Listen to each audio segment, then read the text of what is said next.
नारायण कृतकथायां दाने निसारण्ये ऋषयः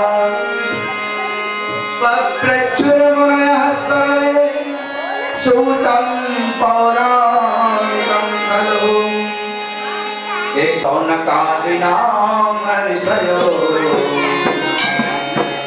सौनकादि नाम के बहुत सारे ऋषि मुनिगण एकत्रित हुए और महाराज सूत जी के पास गए।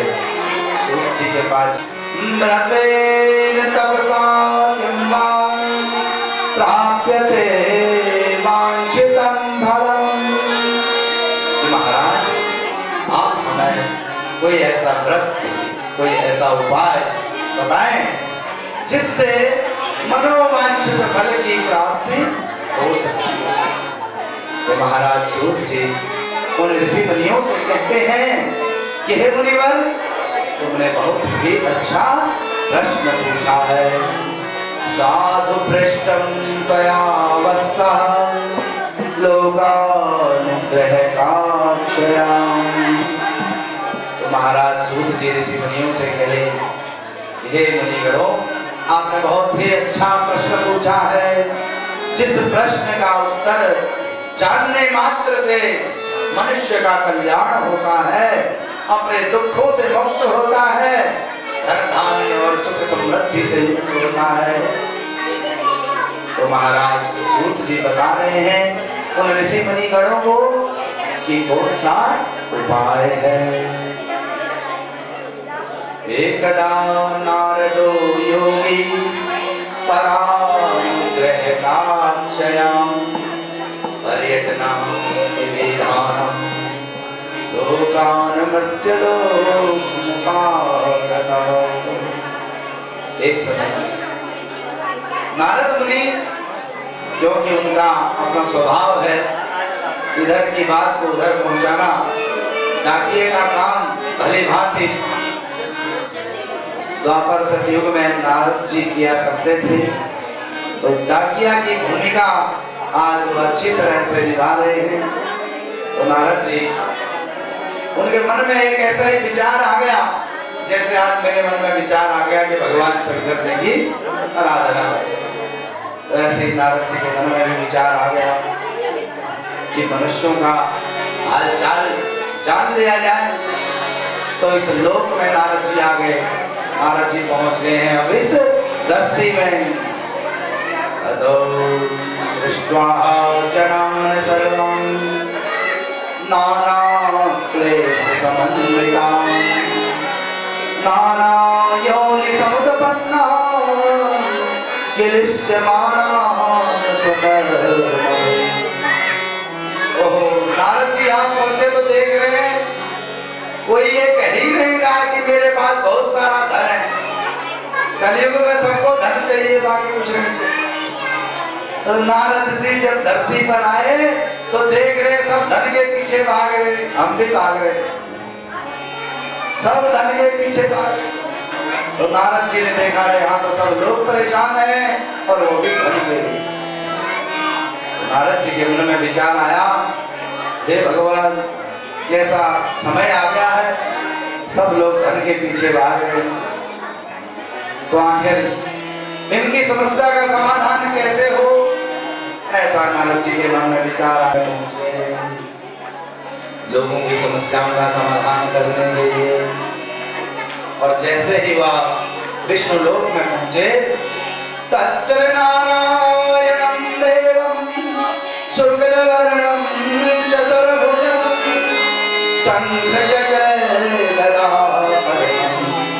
वनमाला विभूषितम्। नारद जी पहुंच गए हैं विष्णु लोक और वहां पर नारायण भगवान विष्णु जी को देख रहे हैं। चतुर्भुजं जिनके चार भुजाएं हैं, चार जिनके हाथ हैं, शंख चक्र गदा वनमाला विभूषितम्। तो नारद जी ने भगवान को देखा, चार हाथ, चारों हाथों में शंख है, चक्र है, गदा है और गले में सुंदर माला सुशोभित हो रही है। ऐसे भगवान को देखकर नारद जी भगवान की स्तुति करने लगे।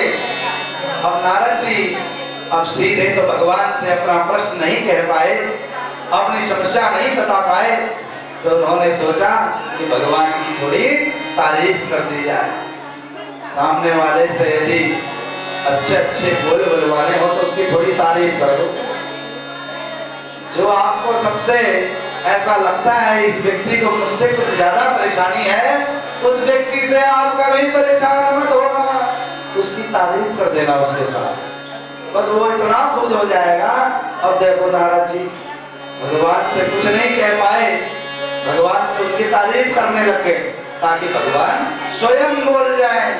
कह रहे हैं आदि मध्यंत हीनाय निर्गुणाय गुणात्मने सर्वेषां आदिभूताय भगवानां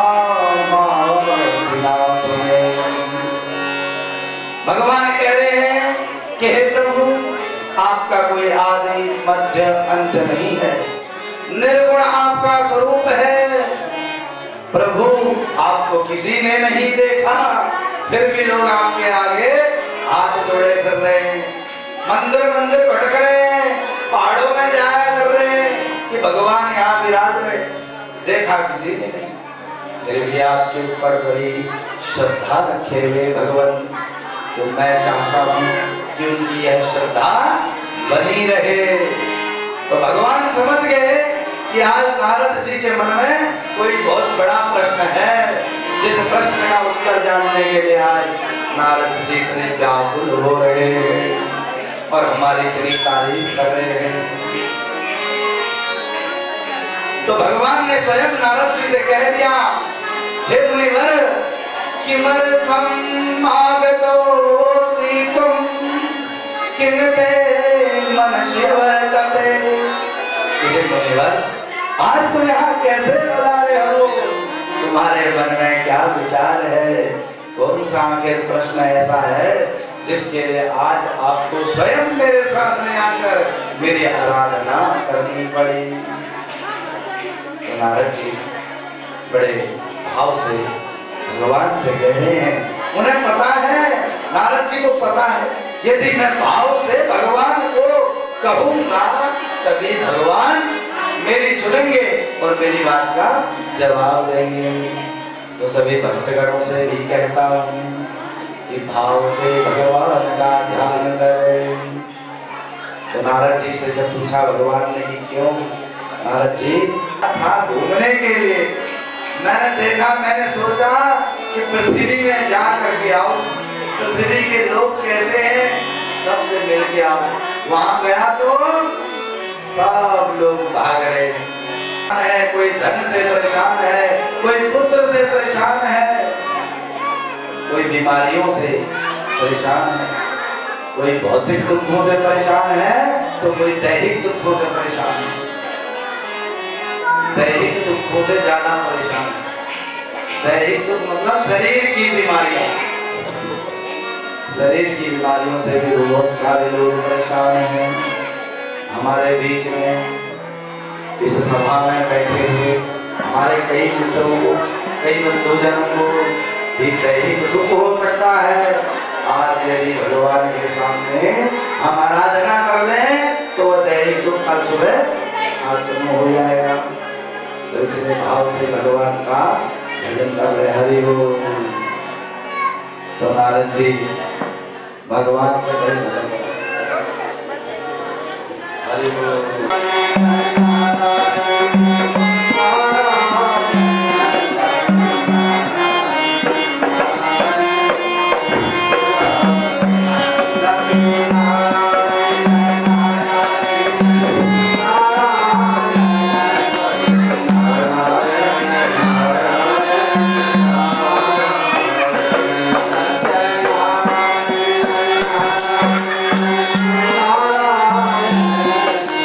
Nara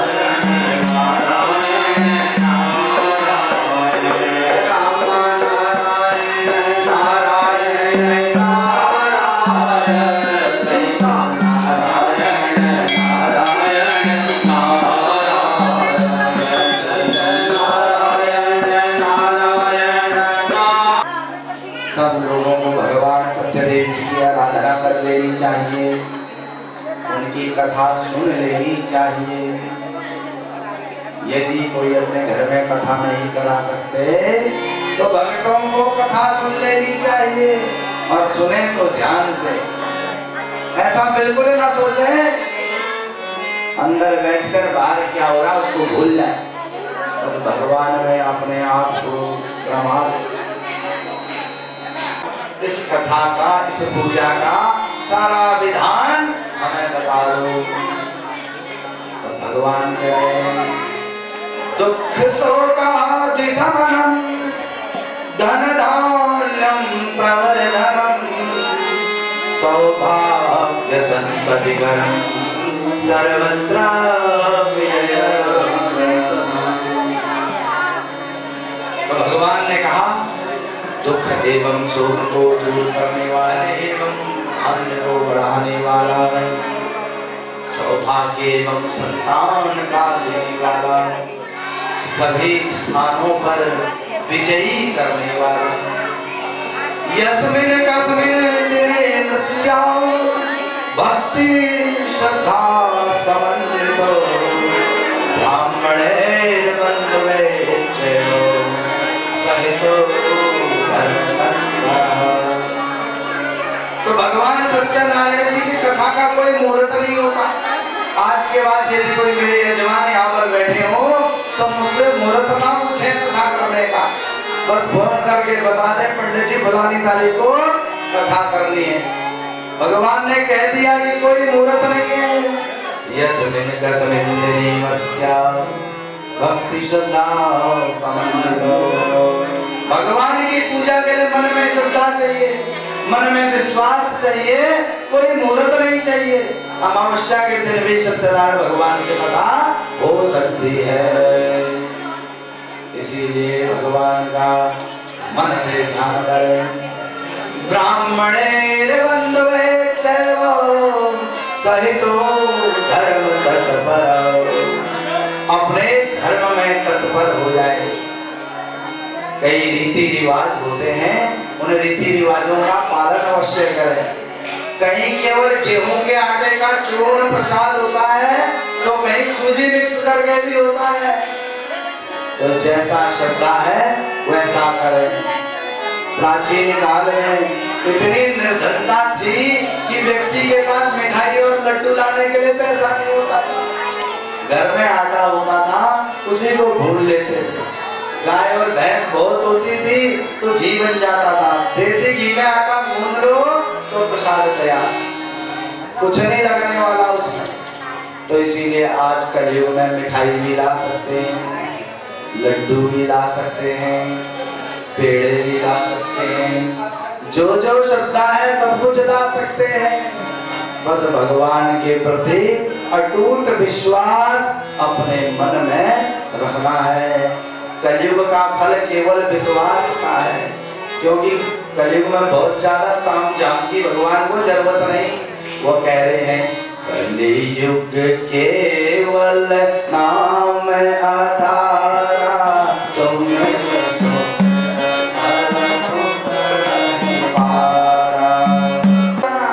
ताकि जो सुनेगा तो कराएगा तो दोबारा अपने घर में पूजा।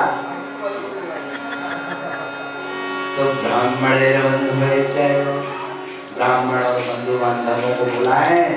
संध्या यदेचैव निशामुखे, आसमान में चंद्र उदय हो जाए, भगवान की आरती हो, ऐसे समय में भगवान की अपने घर में पूजा कथा अर्चना करें। गेहूं का चूर्ण, केले की फली, पके हुए केले, पंचामृत, मेवा, तुलसी दल भगवान को प्रिय है तो उन्हें यह सामग्री अर्पण करें। तत्पश्चात सभी लोगों को प्रसाद वितरण करके स्वयं भी प्रसाद ग्रहण करें। एवं कृते मनुष्यां वांछा सिद्धिर्भवेत् ध्रुवम् विशेषतः कलियुगे लघुपायो विभूतये।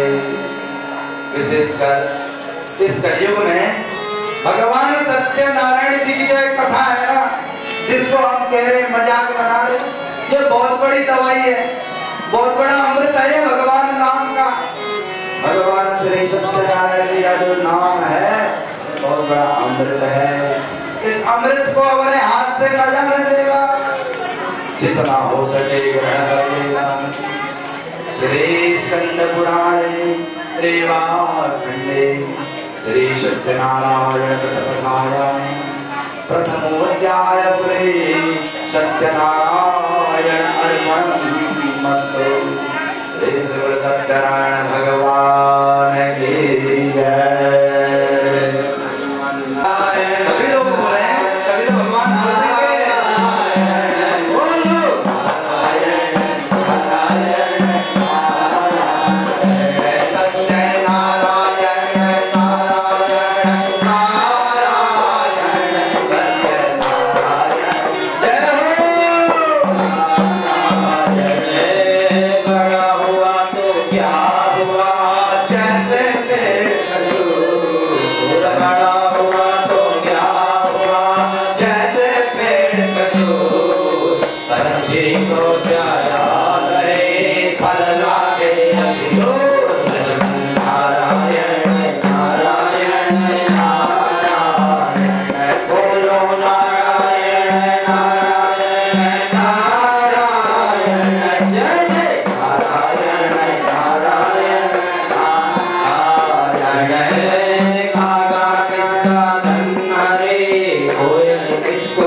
काशीपुर नाम का एक नगर रहते थे।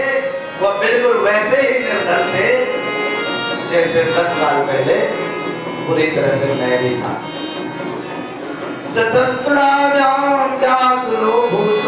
तो वो ब्राह्मण भिक्षार्थम कश्चित् काशीपुरं मे याचति प्रोधिनिर्धनम् सततुणानां जागरो भूत्वा रोज वो ब्राह्मण कभी खिचड़ी का बहाना लगाकर, कभी जनेऊ का बहाना लगाकर, कभी गंगा दशहरा का पेपर का बहाना लगाकर, अलग अलग प्रकार के बहाने ब्राह्मणों के पास हैं भिक्षा के लिए। तो यजमान के घर पहुंचते ही यजमान समझ जाते हैं कि भाई आज ब्रह्मदेव जो है शायद घर में अनाज खत्म हो गया, आ गए भिक्षा के लिए। तो स्वयं ही अनाज भर के ब्राह्मण की झोली भर देते। आज ब्राह्मण को अनाज कम और धन की आवश्यकता ज्यादा है। ये कलयुग का प्रभाव है, ये मेरी गलती नहीं है।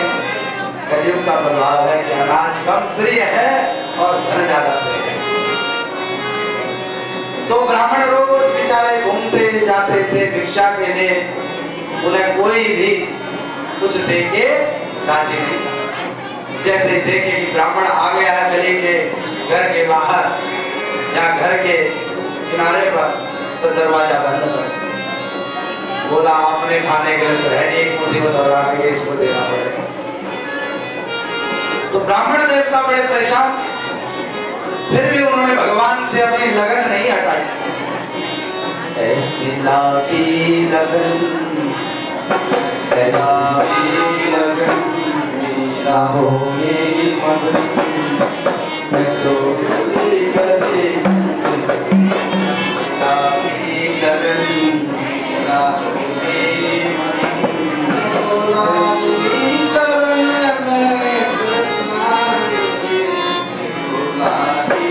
भगवान ने जो है अपनी लगन खत्म नहीं करी। हमारे साथी तो थोड़ा भजन विस्मृत हो गया, वजन भूल गए, इसलिए कथा को आगे करते हैं। तो उस ब्राह्मण ने अपनी श्रद्धा और अपनी लगन जो है भगवान के प्रति बिल्कुल भी कम नहीं। एकदाम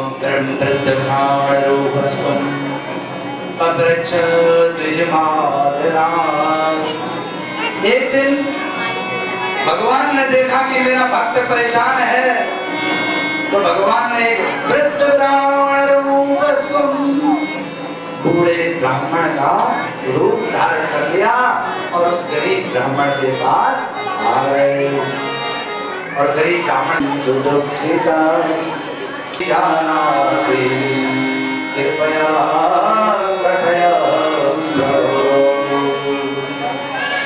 तो गरीब ब्राह्मण भगवान रूपी बूढ़े ब्राह्मण से कह रहे हैं कि हे प्रभु, मैं बहुत ही गरीब हूँ, बहुत ही निर्धन हूँ और भिक्षा के लिए इधर उधर भाग रहा हूँ, परंतु मुझे भिक्षा में कोई धन प्राप्त नहीं हो रहा, कोई अन्न प्राप्त नहीं हो रहा।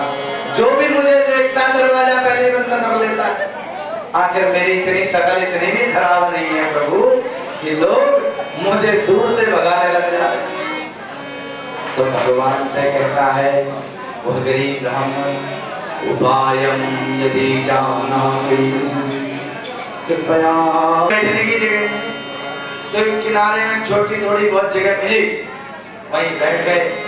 वहां बैठकर बहुत देर तक कथा सुनी।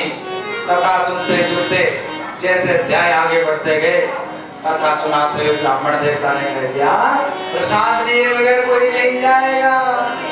और वो बेचारा लकड़ी बेचने जा रहा था, अब उसके लिए मुसीबत हो गई, अब मेरी लकड़ी कैसे बिकेगी। फिर भी उसने भगवान का और उस ब्राह्मण का सम्मान करते हुए वहां बैठकर कथा सुनी, प्रसाद ग्रहण किया। अभोजनं प्रसादं च भुक्त्वा सनगरं ययो। प्रसाद और जल ग्रहण करने के बाद वह ब्राह्मण देवता को जो लकड़हारा था घर से बाहर निकल रहा था, तो निकलने से पहले उसने सोचा कि ब्राह्मण देवता से तो प्रश्न और पूछ लूं कि किमर्थम ब्रह्म से विप्रा महे नित्यं सुदुःखिता कृते किं फलमाप्नोति विस्तराद वदने। हे ब्राह्मण देवता, आप ये ताम झाम लेके क्या कर रहे? इतनी भीड़ आपने यहाँ एकत्रित कर ली, इससे क्या होना है? तो ब्राह्मण देवता ने उस लकड़हारे को बताया, लकड़हारे, आज मेरे घर में जो भी कुछ है, जो धन है, धान्य है, सुख है, समृद्धि है, पुत्र है, पौत्र है, मेरा परिवार है, मेरे मित्र हैं, बंधु हैं, बांधव हैं, सब मुझसे जुड़े हुए हैं। इसका कारण है भगवान सत्यनारायण। बोला कैसे? तो ब्राह्मण देवता ने लकड़हारे को बताया भाई कि भगवान सत्यनारायण जी मनोवांछित फल को देने वाले हैं, इसीलिए मैं हर महीने उनकी पूजा करता हूँ। उन्हीं की कृपा से आज मैं यहाँ तक पहुँचा हूँ।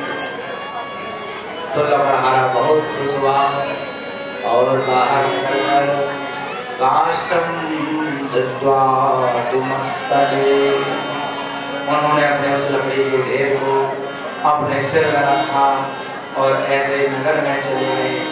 धनिनाम यत्र संस्थितः भद्रशिला नदी तीरे सत्यस्य व्रतमाचरे। भद्रशिला नदी के किनारे पर वह भगवान सत्यनारायण जी का पूजन कर रहे थे। एक काले साधुरे का